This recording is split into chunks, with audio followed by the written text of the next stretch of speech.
We're going to be putting a lot more energy into our virtual, more so than we ever have.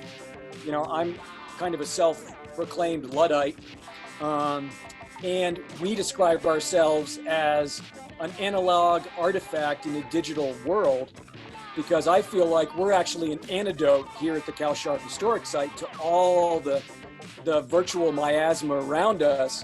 So we've in some way been reluctant to really engage virtually, because I want people to come here and have a real experience. I don't want a mitigated virtual experience.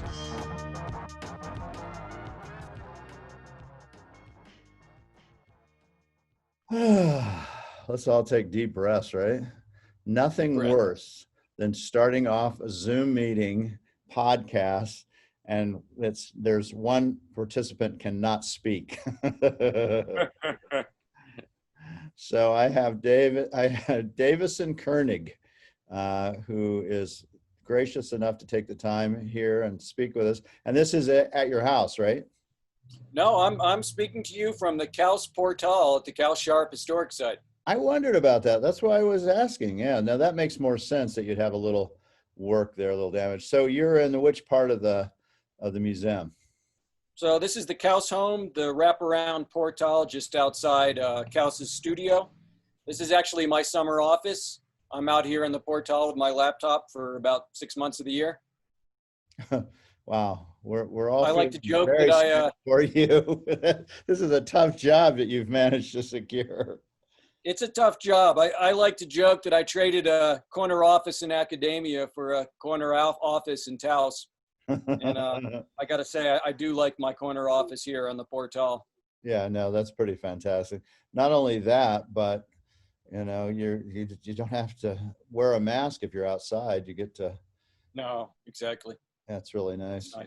Well, thank you for coming on today. Yeah, there's a lot of things I actually want to find out about you. I mean, we've known each other for a little while, but I really don't know the nitty and the gritty, and I want to find out a little bit more about where you grew up and that kind of stuff. So where did you grow up, by the way?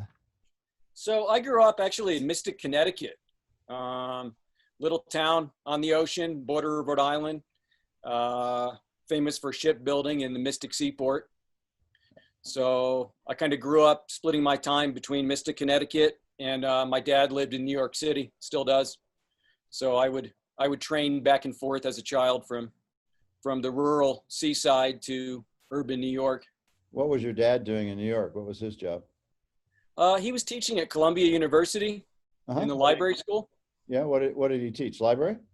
Yeah, library information science, knowledge management was his specialty.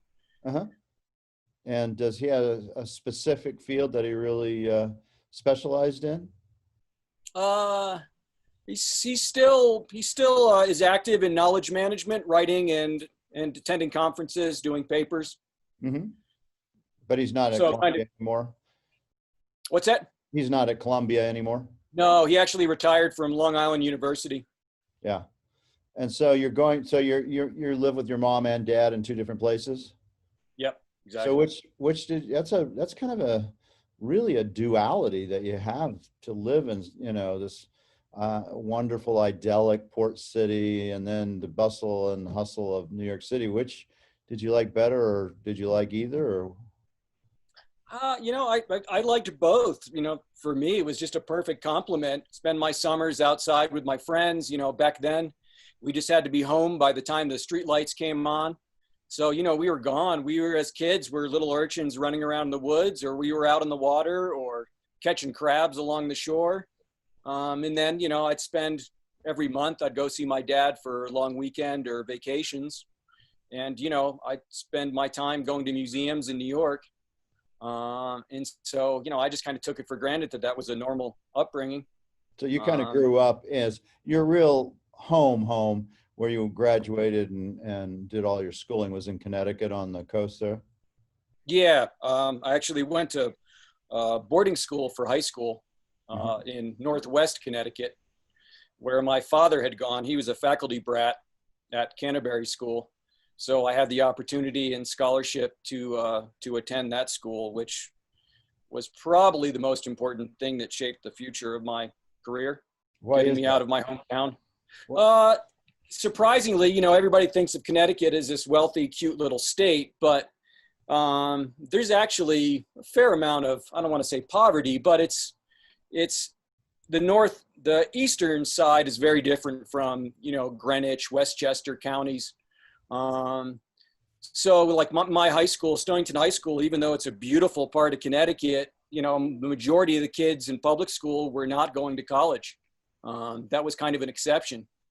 And so I was not doing great in high school. I was one of those artistic kids. I didn't really fit in. And I had the opportunity to go to boarding school. And so I jumped on that, and I got an amazing education. I was surrounded by motivated kids from diverse backgrounds around the world. We lived with our faculty, with our teachers. So, they were invested in our futures. And honestly, I never worked so hard in my life in high school. In fact, going to college was kind of a letdown. It wasn't as intellectually challenging. I wasn't surrounded by as diverse a group of friends and students. But that really got me on the track of realizing that I love to learn. I love to study. I love to research, read.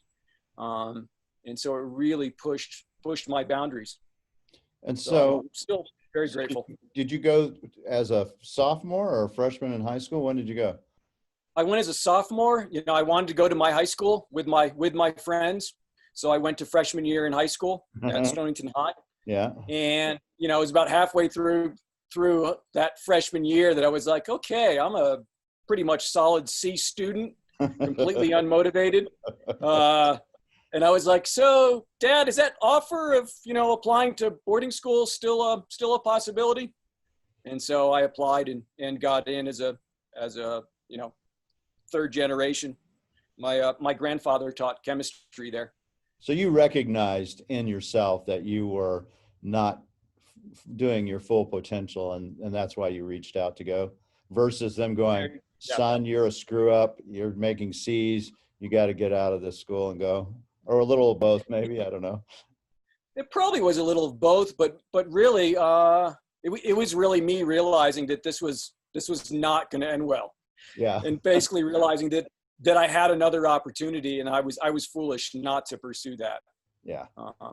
Well, that's smart. I mean, as a 15-year-old, most 15-year-olds can't make that decision, I think. I think most of them just go, yeah, this is where my friends are and we're having fun. And, who cares about if I get B's or C's?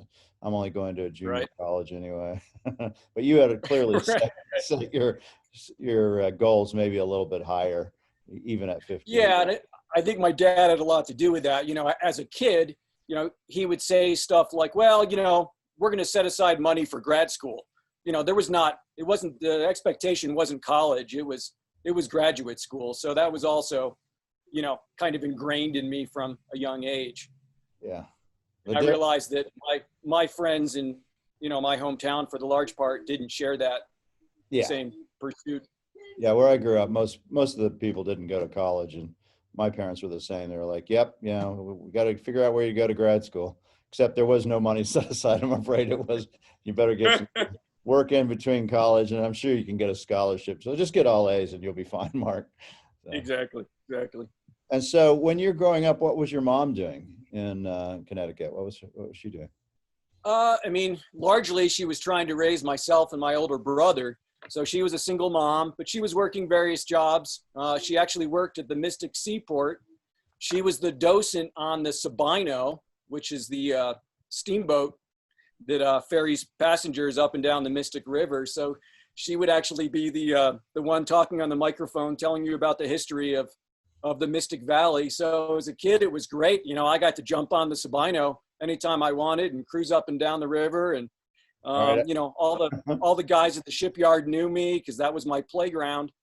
So it was pretty fun as a kid. And she did a great job as a single mom. Let's hear 3 interesting facts about the Mystic River, because I'm sure you heard that docent talk way many times. All right, yeah, 3 big things about Mystic River. Number 1.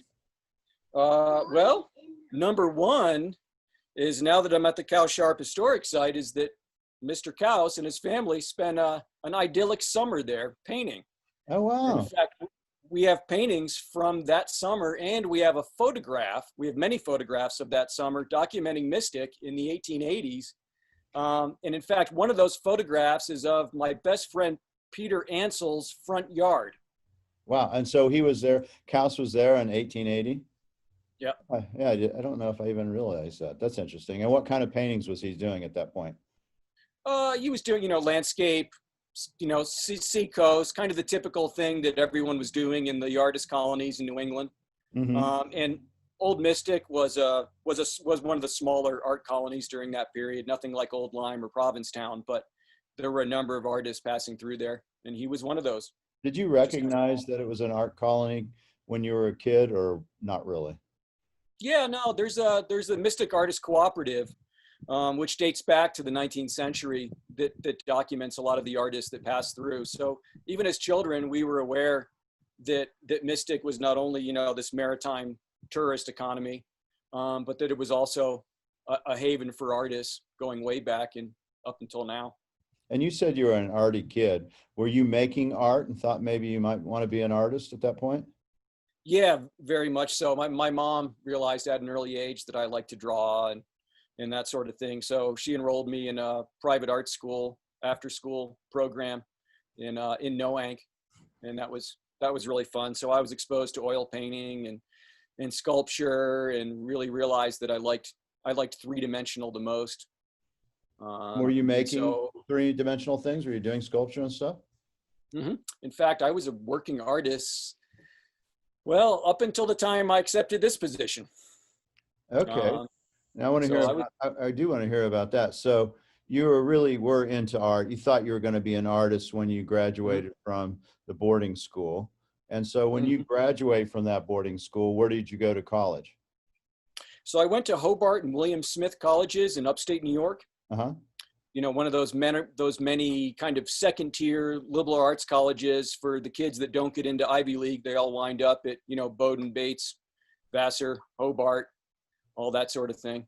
Yeah, we end up in New Mexico State, UNM, U of A, ASU. Right.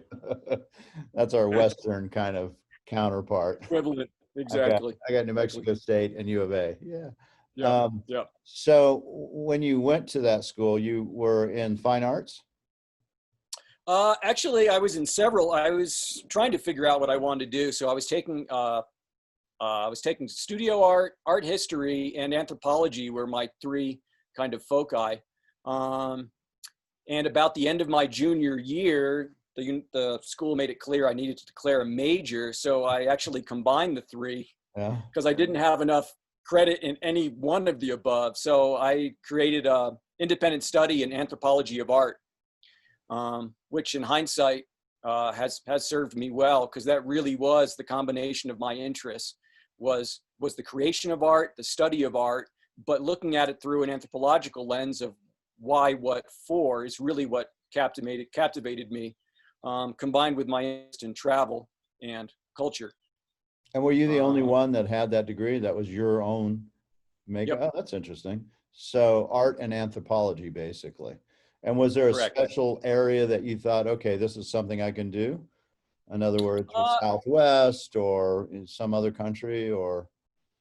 Well, I spent a year abroad in India, my junior year, and then I spent a semester abroad in southern Mexico. So those were kind of my areas of interest. And my thesis was aesthetic systems in traditional societies. So this is a master's. You're talking about the master's program. No, this was my undergrad. We had to do for my independent study, I had to have a thesis paper. Oh, interesting. So I built on my experiences in Mexico and India, and talked about the different canons and cultural references and what informs historic to contemporary art. That's a broad subject. That's a lot of information. It's looking back, yeah. It's like, no, I don't want this. I want everything in it. Yeah. And so what was the takeaway from that thesis, basically? Just my realization of how important cultural context is and how much our history informs art historically, but also contemporary art. And that's something that, continues to run through the work that I do, is always examining art by what informs us as humans, as, you know, the cultures we're surrounded by, and what fuels artists.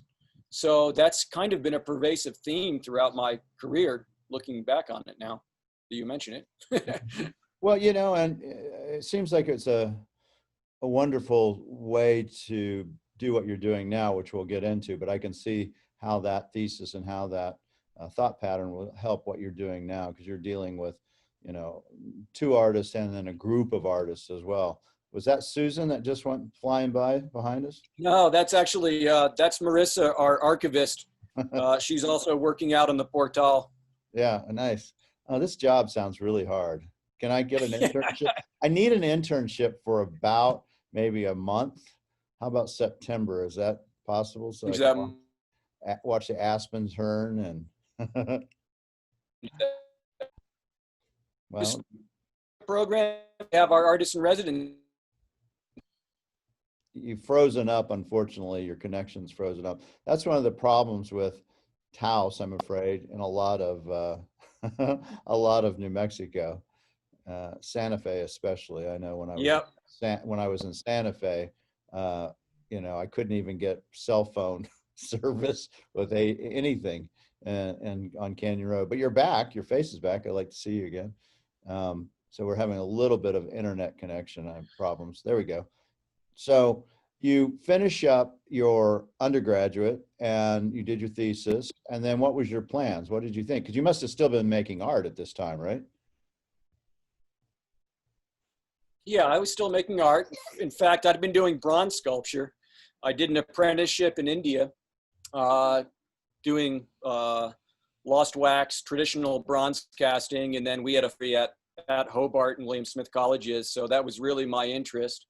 So after college, basically I loaded up the VW bus and drove out to San Francisco because it seemed like the thing to do. I wanted to go out west. I wanted to experience the country. So I actually moved out to Oakland, California, because I had an aunt that lived there. And she put us up, girlfriend at the time and myself. And that's Ginny behind me. I see her. Hi, Ginny.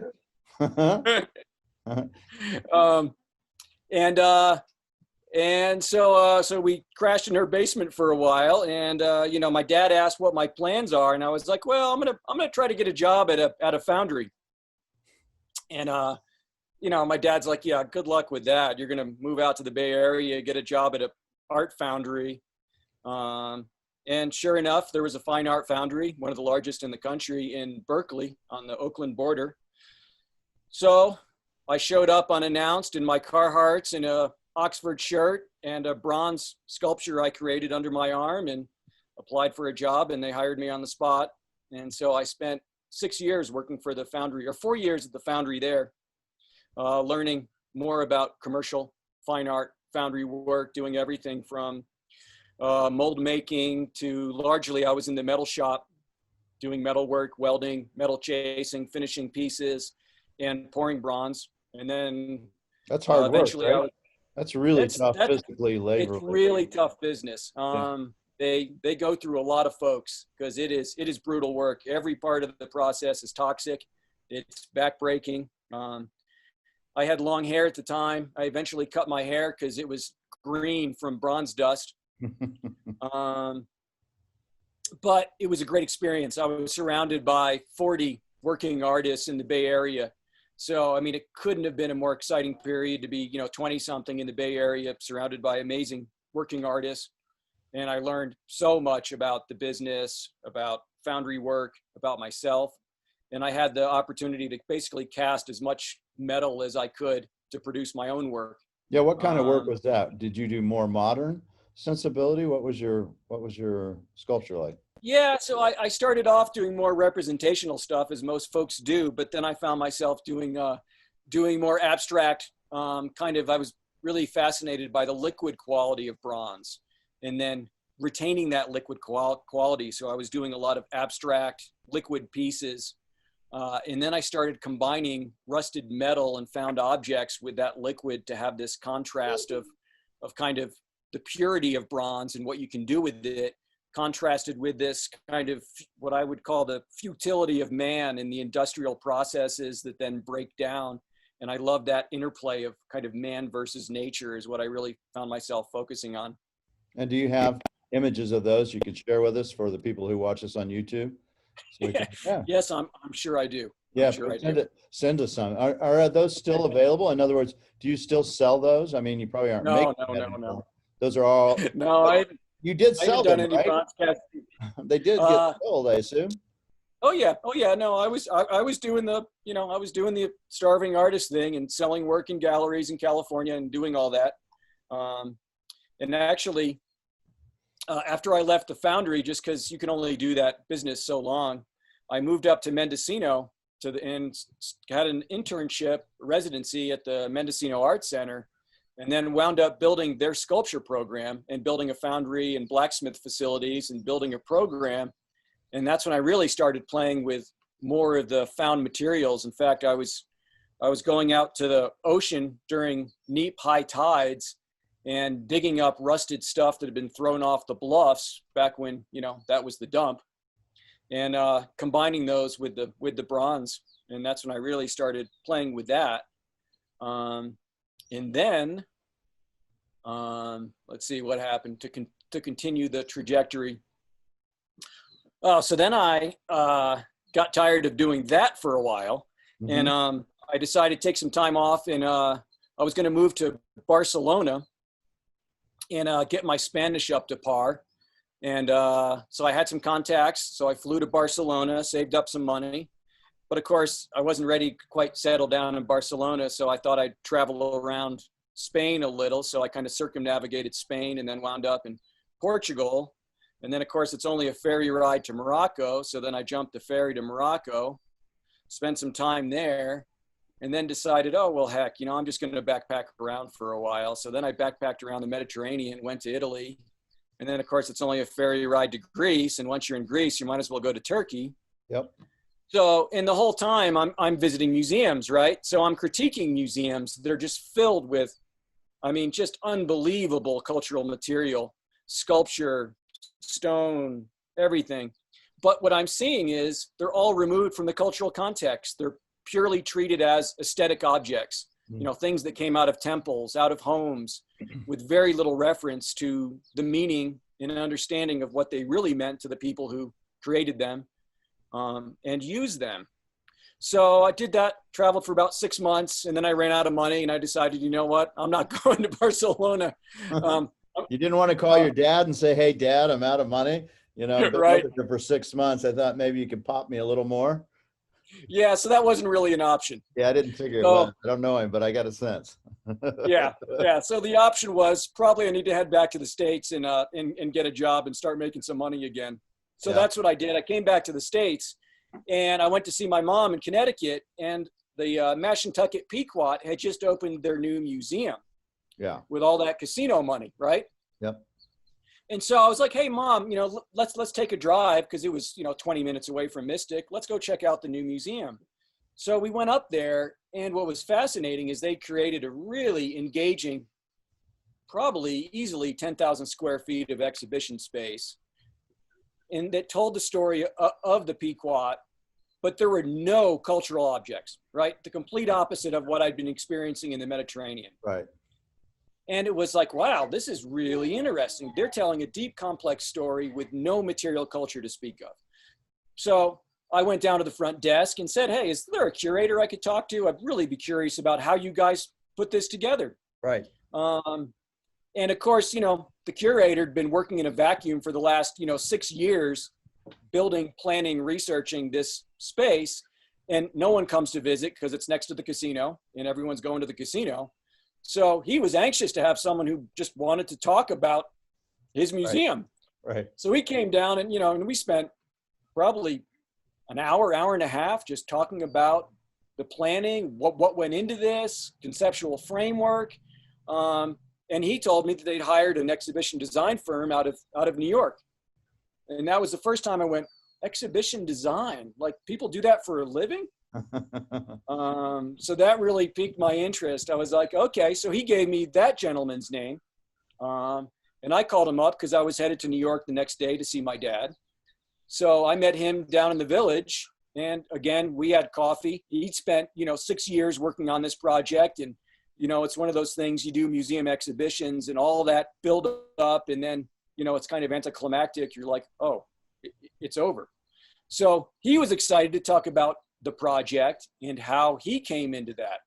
And he was the one that told me about a master's program in Philadelphia at the University of the Arts in museum exhibition planning and design, the only program in the country devoted to that.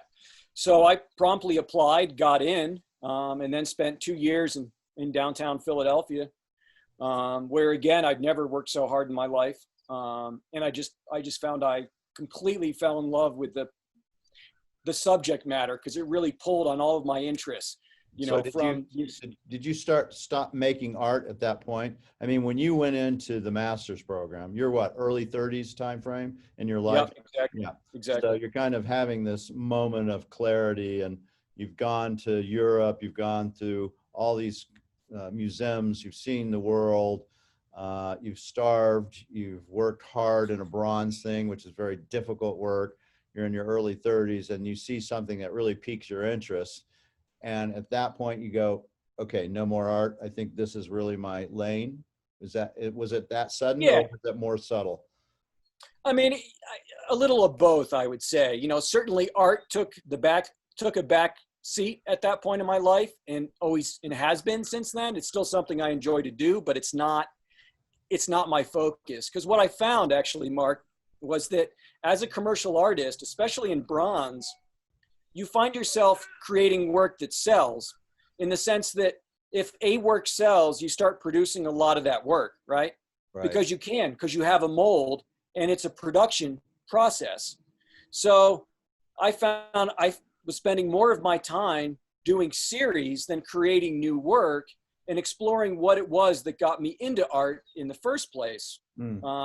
And I found, for me, that just wasn't satisfying as an artist. And I felt like there wasn't enough intellectual fodder. I was having to work to find the stuff to feed my soul as an artist to then translate to three-dimensional work.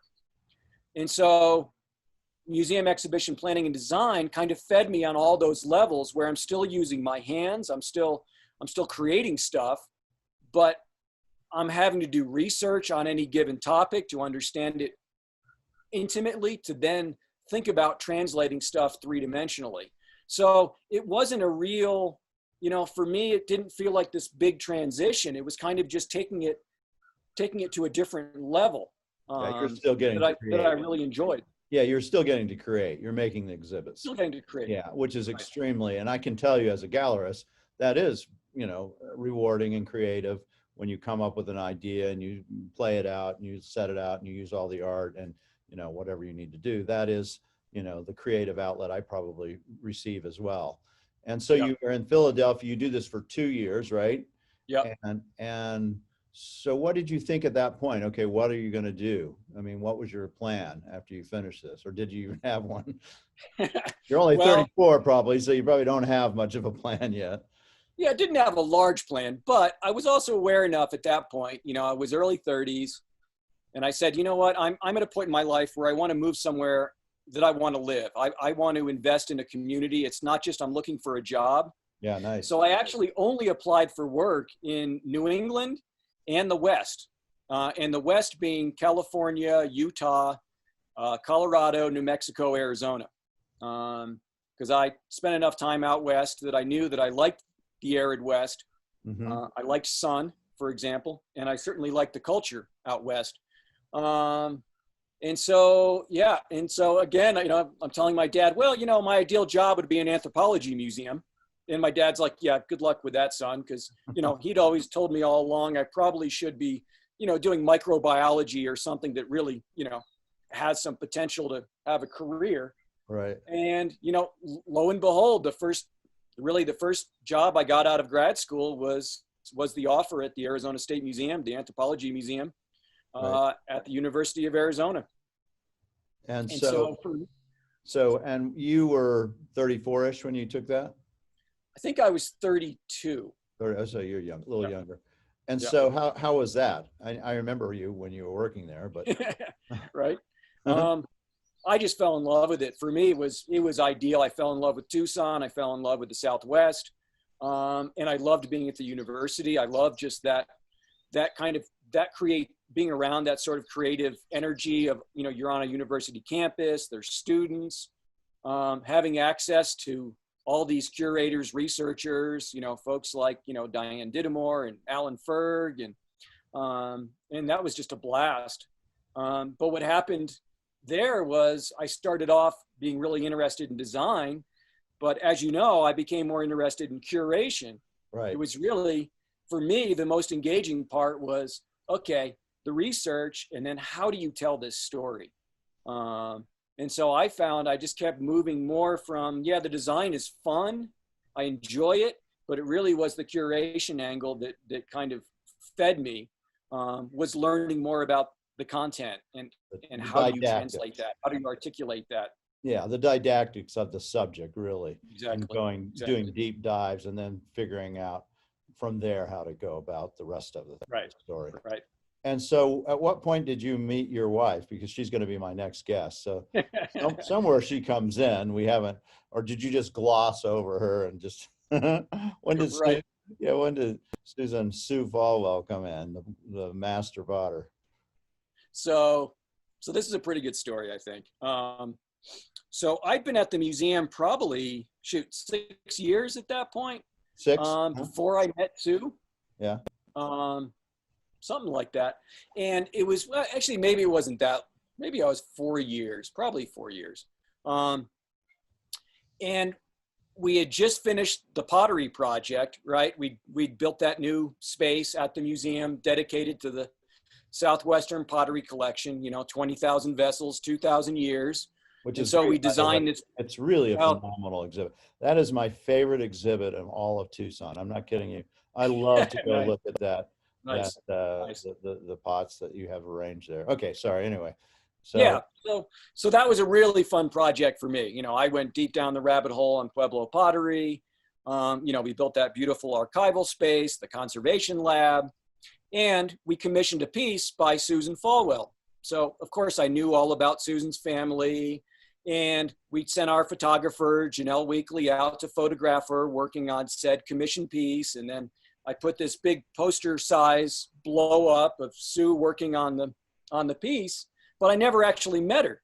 And so my brother's an arborist tree pruner out in California. And I used to work with him, you know, when I had spare time to make some extra cash when I was a starving artist.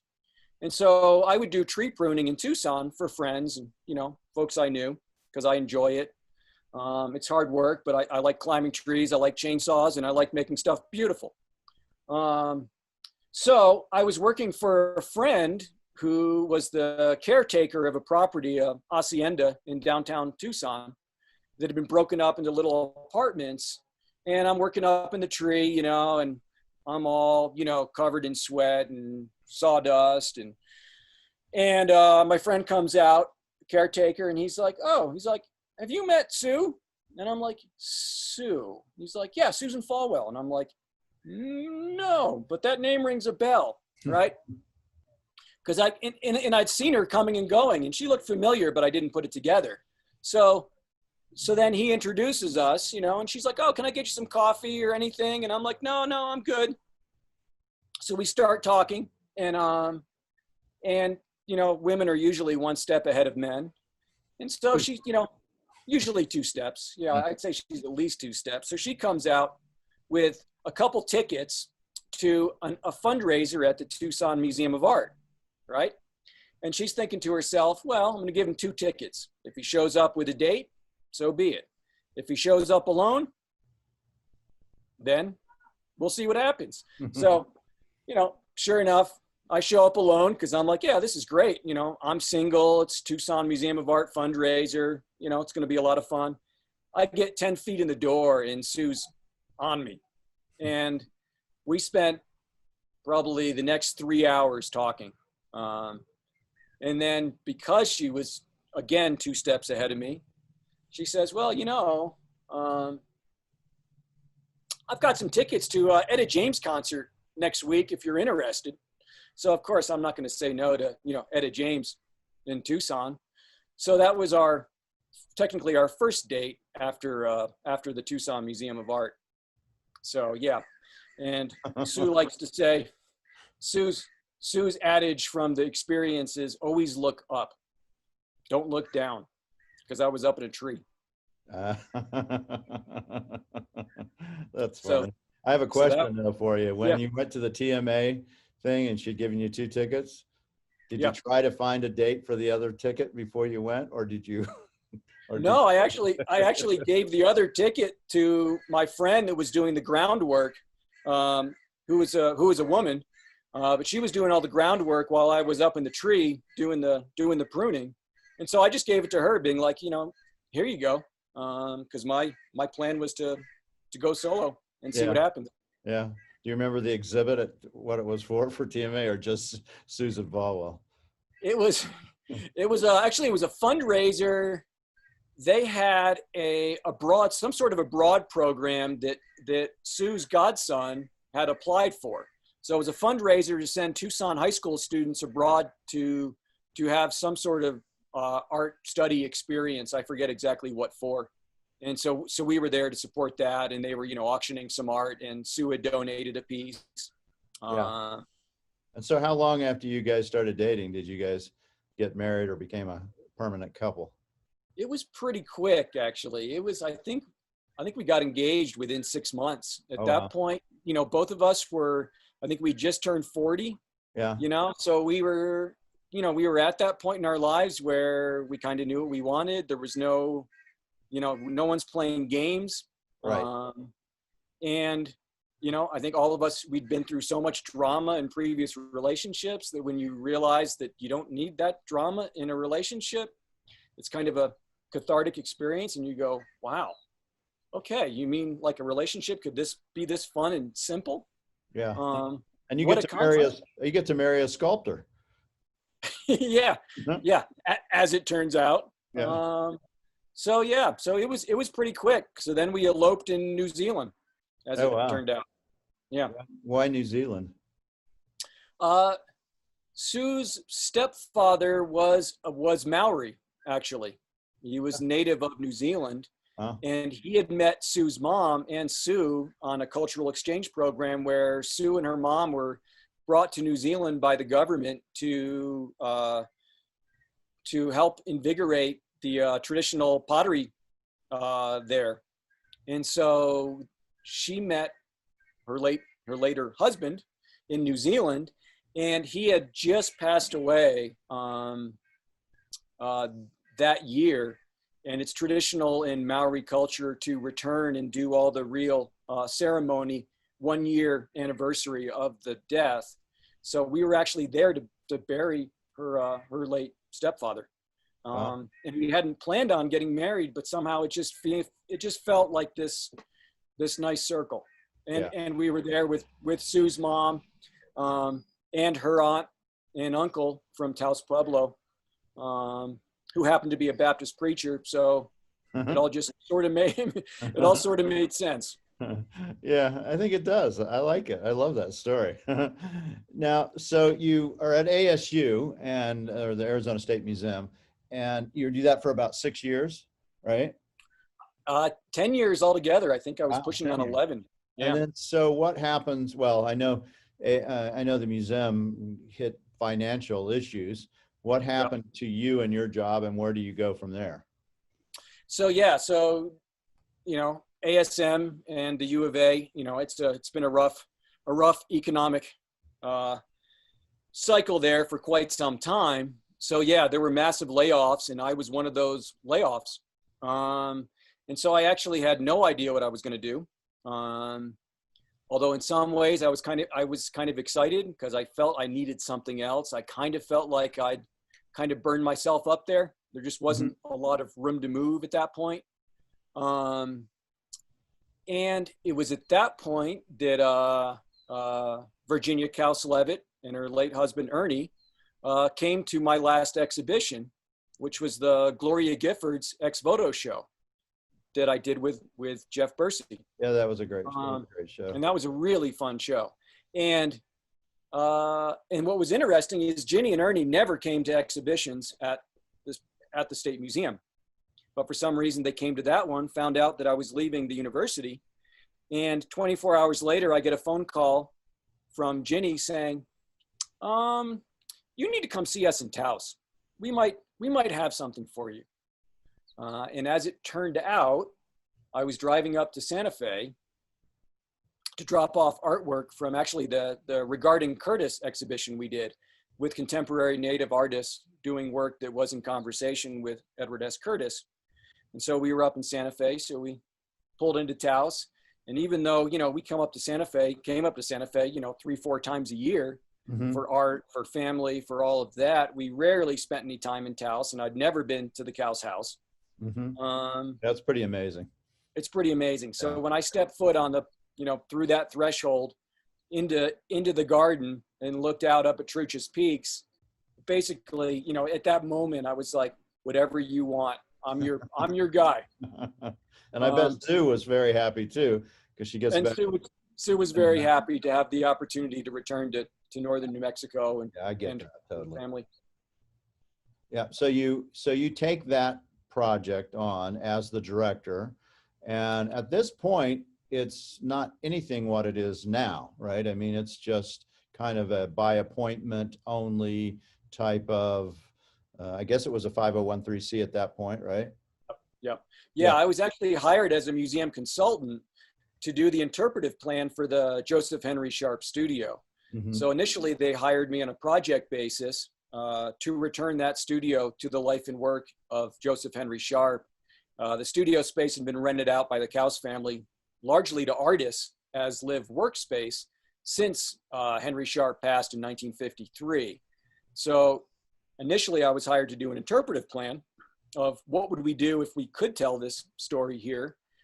And then I was hired as project manager to oversee the restoration of the studio space and create a secure museum environment.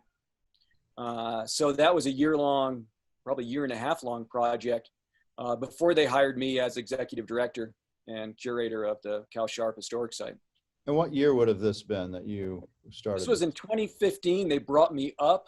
So I think I was hired in late 2016, something like that, as director. And so what was your and is your plan for the Couse-Sharp Studio Museum? Well, that's what's fun is just that first weekend when we visited, I was immediately just excited with the potential of the site. And what I saw was a future living campus, was not a historic home, historic outbuildings, but from my experiences as an artist and my experiences at the Mendocino Art Center, doing residency programs, I saw this just beautiful 2.5 acre campus that could be alive year round. And so that's what I focused on. And that was the presentation I gave to the board of directors for my hiring was, we're sitting on this gem that is wholly unique with its original authenticity. But what we have here with the archives of Couse in particular, we have an opportunity to really create something special where we're bringing scholars, we're bringing artists, we're bringing interns, students, and working with the Native community in particular, and the Hispano community, bringing that back to life here at the site is just something that no other institution in Taos, northern New Mexico, can do the same way that we can do, and we have the basic resources here to do it. So that really became our push, was to use the Sharp Studio as an example of what we could do with one space here and bringing it more into a modern museum context, while simultaneously curating contemporary exhibitions in the Luna Chapel, mostly focused on contemporary Native art, to bring that story back to the site. So it's not a story about 12 Anglo artists in New Mexico. It's really a story about community and what those communities did together. And that's been a real focus of ours here, which I think is really important for the relevancy of this site, is what these artists not only discovered and what they sent out to the world, but it's all built on those relationships. And art historians don't talk enough, in my estimation, on those relationships and on how significant that was and what the community was. And that's where I think having the background that I do makes me different as a curator, because I'm not coming from a purely art historical perspective. Yeah, you have that cultural background, that degree that you made yourself, cultural and art, which works well. And for those people who may not know who Couse is, E.I. Couse and Joseph Henry Sharp were both Taos founders. They came to Taos early on and set up the Taos Society of Artists in, I think, 1915. And you're also involved in a research project too, right, around the Taos Society of Artists and those individuals trying to collect the different ephemera and things like that, correct? Yeah, correct. That's the second phase in our plan. Was first the Sharp Studio, just to kind of give us a little more street cred, so to speak, in the larger museum world and the collector world, to show that we can build a modern museum facility and tell engaging stories. And so now the second phase is the Lunder Research Center, named after Peter and Paula Lunder of Maine, who are our most significant supporters to this project. And so now we're building an archive research center that's also a 5,000 square foot museum facility that really enables us to realize this vision of a living campus, bringing scholars, bringing researchers, serving the public, having year-round exhibition space, a research library, archive storage, collection storage, and new office space. And that's huge. And we're building it in the former home of Joseph Henry Sharp, which is also significant. So and it also completes our campus. Henry Sharp sold his property, neighbor to E.I. Couse, to the Couse family upon his passing. And so it stayed in the family and then was later sold to Ivan Rosequist, formerly of Tucson, Rosequist Galleries, who moves to Taos and creates the Mission Gallery. And we were given the opportunity to buy that back and then now turn it into the Lunder Research Center, dedicated to early Taos art and the Taos Society of Artists. So we're actively building that collection. We're getting archives all the time. We're building our library. We plan to open the building in 2021, and we'll move in hopefully that summer, fall of 2021, and really be operational probably spring of 2022.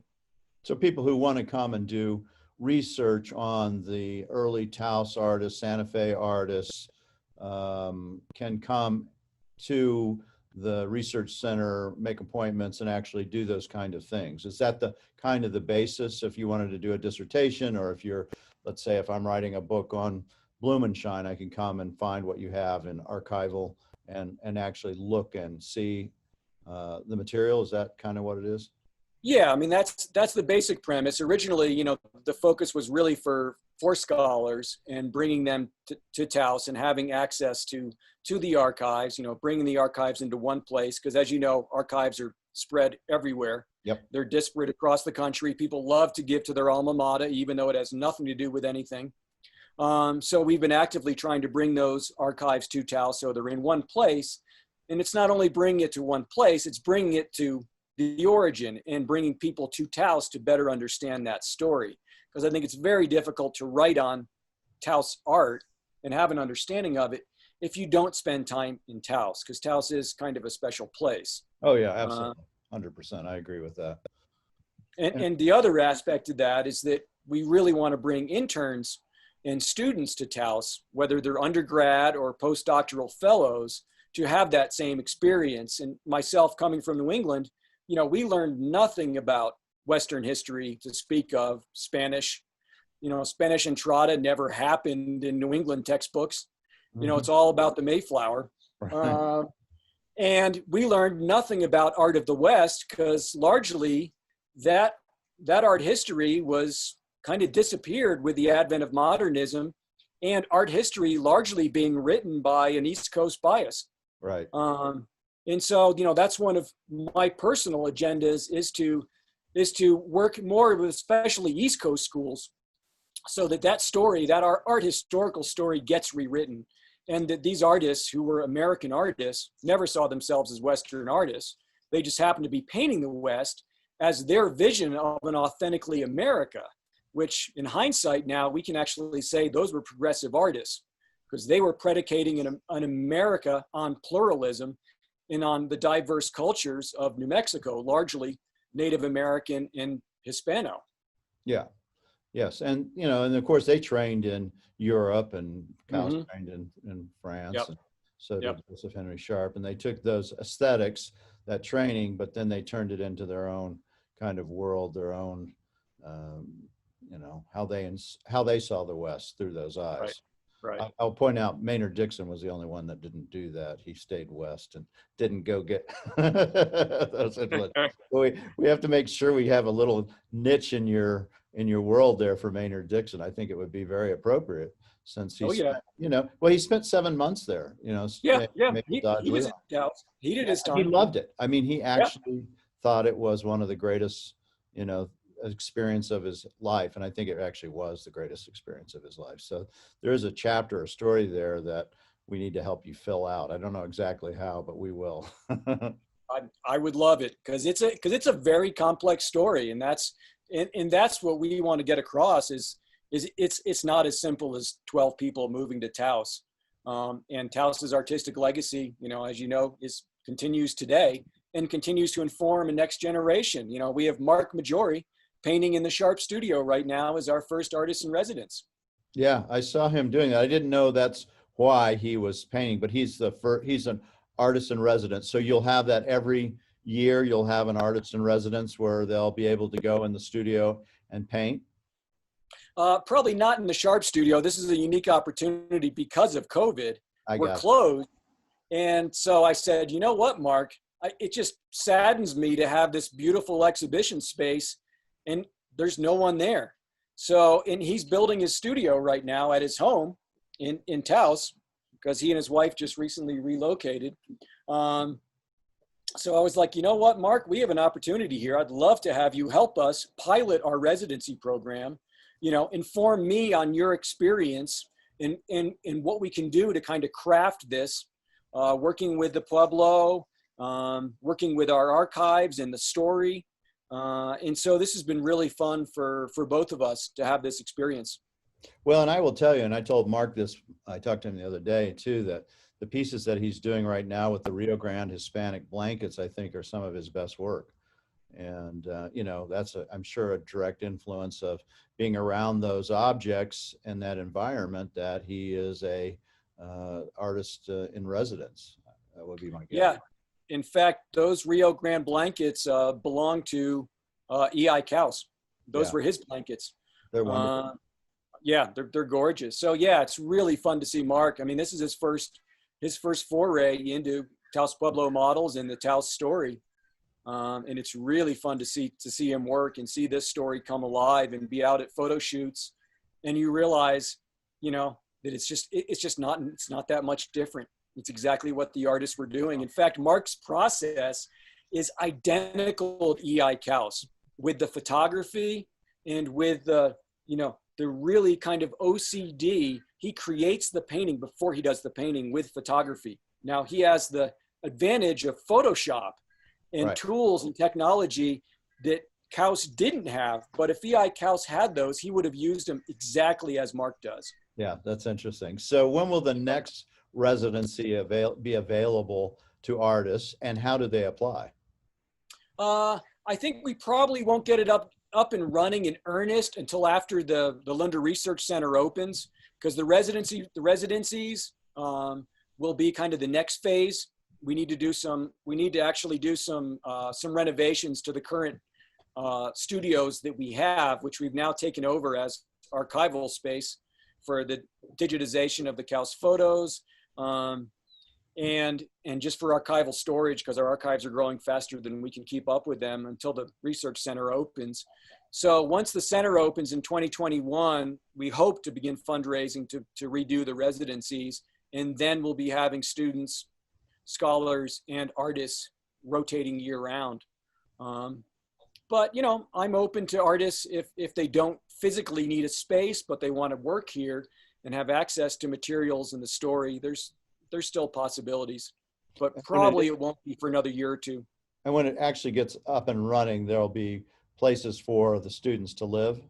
Yeah, yeah, yeah. We'll actually have 4 studio spaces that'll be live workspaces for artists, but then there'll be living spaces for interns and scholars. I have a feeling that's going to be a highly desirable internship to get.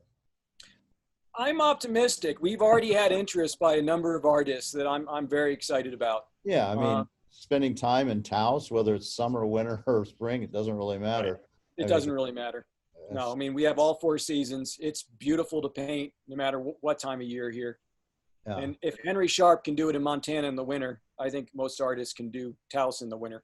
Yeah, yeah. Well, we have heat now too. Yeah, we have heat. Little things like that. And so what is the plan for the museum right now because of COVID? What do you have a potential time frame when you're going to open, or how are you going to open? What are you doing virtually? All that kind of stuff. Yeah, really good question. You know, we've been, you know, like everyone else, we've pivoted 180 degrees. We went from, you know, from programming, curation, and fundraising to grant writing. That's been our big thing. So for the last 3 months, myself and my staff have been collectively grant writing, just to keep money coming in and to keep projects going. And so far we've been pretty successful. We got, you know, NEH CARES grant to fund the digitization of the Couse photographs. We have 10,000 original contact prints of E.I. Couse documenting, you know, not only his paintings, but of course his life and time here in the Southwest. So those are amazing. We're also working on the catalog raisonné right now for E.I. Couse. So that's Virginia's big project right now, is working on that. So we're actively fundraising for that and writing more grants. Will you have your own press for the foundation? No, we do mostly we do self-publication. We work with several different presses, but we've put out 4 books in the last 2 years. Mm-hmm. So I recently told our board that we've already realized the vision of being the Center for Research and Scholarship on the Taos Society of Artists, because really no one else is actively producing, promoting, supporting research, scholarship, and publication on early Taos art, more so than us, and we haven't even built the Linder Research Center yet. Mm-hmm. So that's kind of exciting. You know, we co-published with the Buffalo Bill Center of the West in Cody, the Peter Hasrick Sharp Collection, Virginia's book, her lifetime's work on E.I. Couse. Yeah. Then we have 2 publications just came out on the Pueblo Pottery collection of E.I. Couse, and then just last month, the Couse collection of beadwork we just published. So we're going to start promoting those books actually in August. That's going to be one of our fundraising pushes, is to promote all the publications we have. We're so busy with programs, exhibitions, and building a Linder Research Center that we haven't put a lot of energy into promoting our publications. And that's something, you know, COVID kind of presents an opportunity to think differently about what you start putting your energies into. So that's right. One of them. We just opened our summer exhibition, Stitched in Sovereignty, Contemporary Indigenous Beadwork from North America, in the Luna Chapel. And we had hoped to open that physically to the public sometime this summer, but as we've seen what's happening with our country, that's looking dubious. So now that's going to be largely a virtual exhibition. So we've shot a video of our guest curator, Chelsea Herr, who is now the Indigenous curator at the Gilcrease Museum, formerly one of our interns. She's doing a curatorial tour of that. So that's going to be on our YouTube channel and our website. And we'll be promoting that exhibition, and all the work is for sale. So. Oh, wow. Can you give us your website and your YouTube channel? What are they? It's Couse-Sharp.org is our website. And if you go to YouTube and just type in Couse-Sharp, it'll immediately pop up. And so we're going to be putting a lot more energy into our virtual, more so than we ever have. You know, I'm kind of a self-proclaimed Luddite. And we describe ourselves as an analog artifact in a digital world, because I feel like we're actually an antidote here at the Couse-Sharp Historic Site to all the virtual miasma around us. So we've in some way been reluctant to really engage virtually, because I want people to come here and have a real experience. I don't want a mitigated virtual experience. Yeah, However, I could tell you though, you can see it online and all that, but it's not the same as walking in those front doors. So everyone has to go. By the way, your wife is waiting on the room for us for the podcast. Would you like me to admit her and see if she can come on this thing and say sure, hi? that'd be great. I will see if it'll work. I'll give it a shot. I have no idea. Let's see. Hopefully I don't cut you off as well. We're going to find out. I put admit, but she didn't come in. So, well, there you have it. If you see us, I don't know if she's there. So she's there. Oh, you can see her? Okay, I can't see her on my end. So we've talked all about you, Sue. Soon you'll be on very shortly. You can listen into the last of what we have to say. Where is your wife? Is she at the right here too? Is she at the the Sharp Couse house? I'm in Davison's. Well, there you are. Yeah, she is. There you are. Davison's study. Yeah. Oh, you're in Davison's study. Way better light, by the way, I will tell you. Yeah. Because there's Davison. For those who, by the way, on the podcast, those individuals who just listen to it, this is your opportunity to go watch it, because if you watch it on YouTube, you'll get to see the beautiful Couse house, adobe, the sun coming in and out on Davison's face periodically, and the trees. By the way, is it possible, Davison, for you to take your camera and show us a little of the museum? Yeah, I could do that actually. I'm sitting right outside the Couse studio, so we could just walk inside the Couse studio. At least that would give you a glimpse of what visitors can experience here. It's a 2.5 hour docent-led experience here at the Couse House. We have I believe it. 15,000 square feet of crumbling adobe is how I like to describe it. But it is arguably the most authentic experience in northern New Mexico to get some glimpse of what life was like at the turn of the last century and what the artists walked into and what they created. So yeah, I'll step up and we'll walk around. All right. And do a little quick tour. Let's hope that our internet cooperates. Well, if not, it was nice having you on, and I'll have Sue waiting. So there you go. Okay, so we're walking into different rooms for those who aren't watching this on YouTube. And so we're stepping into Couse's original studio. Oh yeah, that's beautiful. So, and it's a unique story, because basically when Couse dies in 1936, his son Kibbe literally shutters the house. So the house is not a period recreation, but it actually sits largely as Mr. Couse had it when he dies in 1936. Was that painting that's on the easel, that was on the easel in 36? Yeah, so this painting here that we're looking at on the easel would have been in this studio when he passed. You know, along with his cabaret, his palette, his brushes, everything stand as they were when he passed, including his pottery collection, 152 Pueblo pots, Spanish colonial furniture. And then you can see Mr. Couse here. Oh yeah, that's a nice one. Who painted that? Did he? No, it was painted by a friend of his, and I'm drawing a blank. You got me, but it's painted in 1904. So yeah, it looks like he's young there. I will mention that the Pueblo pottery collection is quite impressive, and there are books that are out on the Couse collection of Pueblo pots. And that's one of his original frames, I assume? Yeah, that's one of his original design frames done by his frame maker in New York. Yep. So this is just one component of the museum. There's also the Sharp portion of it, of the museum that you go as well. Yep, correct. Is this the area that's a mechanical room? Is that still there with all those machines and things? Yeah, the other portion of the story is the son Kibbe, who's a mechanical genius and inventor, and actually plays arguably a very significant role in Allied victory in World War II through his invention of the mobile machine shop. So I'm in his laboratory now, which we've now opened to the public, which has a period chemistry lab. It's kind of hard to see, but we'll take a look. Yeah. Here's all of his Pyrex, glass tubes, centrifuge, you name it.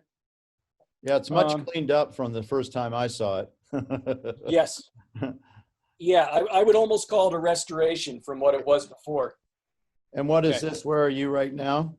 Where was that? So now that's Kitty Couse's machine shop, Yep. where he could well fabricate machine anything in metal, and that's he prototypes a mobile machine shop to repair anything in the field anywhere, which was a clever idea in rural northern New Mexico, when you had largely timber and mining industries. But with the advent of World War II, it actually becomes a very important piece of our national defense as we're fighting a war in two fronts. Yeah. Well, do you want to say anything final for our folks before we go over to your wife? Or maybe Well, Sue wants I to say encourage something. him to come pay us a visit in Taos. What's that? Or I said, or maybe you want Sue to say something. Like, do you have dinner? I bet you don't ever say that.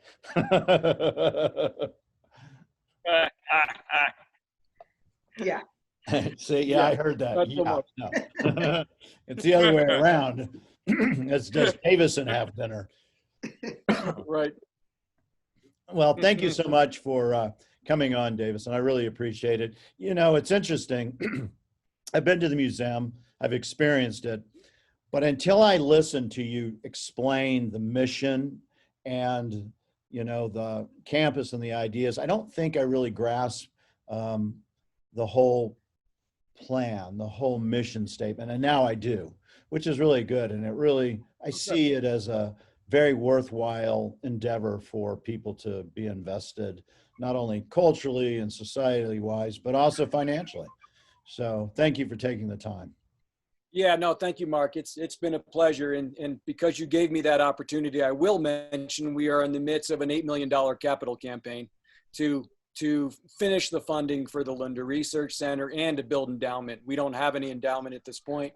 Mhm. So we're fundraising annually for all of our programs, exhibitions, internships, you name it. So yeah, I would love to find more people to invest in the future of Taos and the Couse-Sharp Historic Site. So thank you for having me. It's been a blast. Yeah, absolutely. Well, it's definitely a worthwhile event. It's a worthwhile museum. We've donated to it and we'll continue to be a supporter.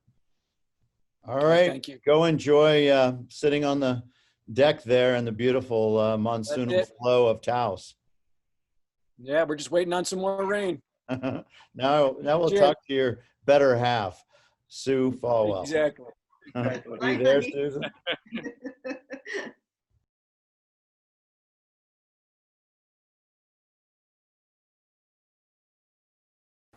We need your support for the Medicine Man Gallery channel, so make sure to click the subscribe button and tap the little bell icon to be notified when we upload a new video, which we do every morning on Wednesday and Friday. See you soon.